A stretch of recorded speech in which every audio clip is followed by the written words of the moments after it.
Assalamualaikum warahmatullahi wabarakatuh. Shalom, Om Swastiastu, Namo Buddhaya, Salam Kebajikan. Perkenalkan, nama saya Hanifah Nur Islamiyati. Saya mahasiswa dari Universitas Sabar Asia mengambil program studi manajemen. Nah, pada kesempatan kali ini saya akan membuat video vlog terkait tugas pada mata kuliah Sistem Informasi Manajemen. Di sini saya memilih tema pada sesi 9, yaitu terkait otomatisasi kantor atau Office Automatization dan sistem pakar atau expert system.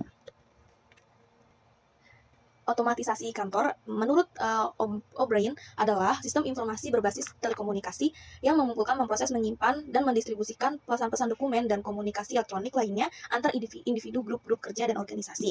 Nah, otomatisasi kantor ini semakin dipahami sebagai istilah yang mengacu tidak hanya pada mekanisme tugas, tetapi juga konversi informasi ke bentuk elektronik. Tujuan dari OA ini apa sih? Gitu. Yang pertama tentunya meminimalkan biaya.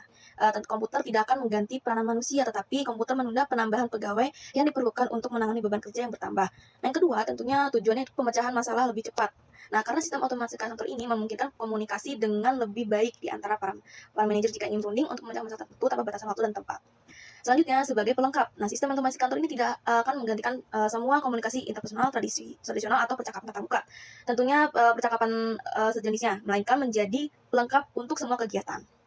Ya, selanjutnya tujuannya itu penggabungan dan penerapan teknologi dan juga memperbarui proses pelaksanaan pekerjaan di kantor dengan menggunakan teknologi dalam sistem otomatisasi ini, dalam perkantoran ini, tentunya sangat memudahkan para karyawan dapat meminimalisir pekerjaan dan juga dengan lebih banyak dokumen itu lebih baik dan lebih cepat. Dan juga meningkatkan efektivitas pekerjaan. Ya, selanjutnya ada tahapan penerapan OA. Dan di sini ada 3, tradisional, transisional, dan juga transformasional. Nah, untuk yang tradisional ini, untuk penggunaan teknologi utama yang dituju untuk mengurangi biaya dan meningkatkan produktivitas seperti penggunaan Word, kemudian telepon, email, dan lain sebagainya. Dan selanjutnya untuk transisional, yaitu digunakan untuk proses data secara elektronik serta dibangun aplikasi untuk keperluan pengarsipan. Contohnya itu penggunaan database. Nah, selanjutnya ada transformasional, merupakan konvergensi telekomunikasi dan informasi atau ICT yang biasa kita gunakan yaitu teleconference seperti Zoom, Microsoft MS Teams, dan lain-lain. Nah, untuk memakai OA ini biasanya digunakan oleh manajer untuk mengelola sumber daya perusahaan, terutama sumber daya manusia. Kemudian juga untuk yang di tingkat profesional, yaitu untuk dikenal sebagai pekerja terdidik. Kemudian juga sekretaris tentunya sangat penggunaan OA ini sangat diperlukan. Pekerjaan yang melaksanakan berbagai tugas, menangani korespondensi, menjawab telepon, dan juga mengatur jadwal pertemuan. Dan juga yang terakhir ada di lingkup pegawai atau employee, melaksanakan tugas-tugas untuk sekretaris seperti pengoperasian mesin fotokopi dan juga menyusun atau filing dokumen dan juga mengirim surat. Nah, untuk jenis-jenis OA ini ada sistem komunikasi elektronik, kemudian kolaborasi elektronik, dan juga sistem publikasi, pengolahan image elektronik, kemudian juga sistem pengolahan kantor. Nah, selanjutnya kita beralih ke aplikasi OA. Nah, pertama ada pengolahan kata yang biasa kita gunakan yaitu word processing atau Microsoft Word, penggunaan peralatan elektronik otomatis yang diperlukan untuk menyiapkan dokumen yang biasa kita ketik atau dicetak. Kemudian juga ada surat elektronik seperti email, digunakan untuk bisa berkomunikasi antar jarak yang jauh. Kemudian juga ada voice mail, kurang lebih sama dengan electronic mail, dan juga transmisi facsimile.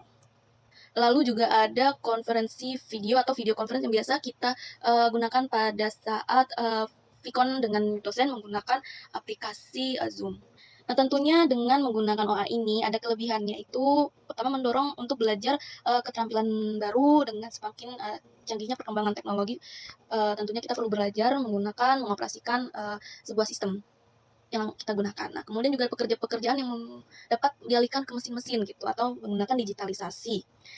Yang ketiga, lebih mudah dan cepat dalam memperbaiki kesalahan, terus juga kesempatan untuk mempercepat pekerjaan.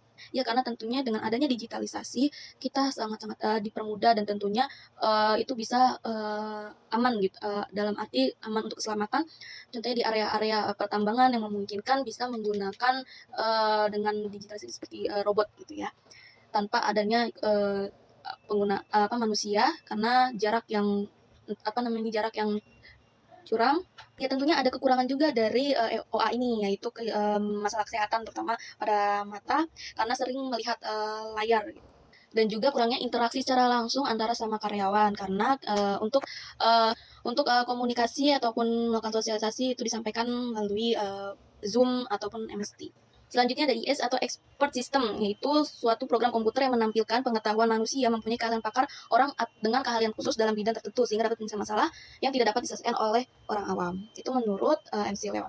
Ya, untuk contoh salah satu dari modul IS ini adalah modul konsultasi, seperti modul konsultasi digunakan saat sistem menerima pertanyaan dari user yang bisa diberikan dalam bentuk permasalahan yang memang menjadi keahlian dari sistem pakar tersebut. Tentunya dengan adanya IS ini menjadikan pengetahuan dan solusi yang mudah didapatkan. Nah, untuk kekurangannya yaitu biaya pembuatan, pemeliharaan, dan pengembangan juga sangat mahal.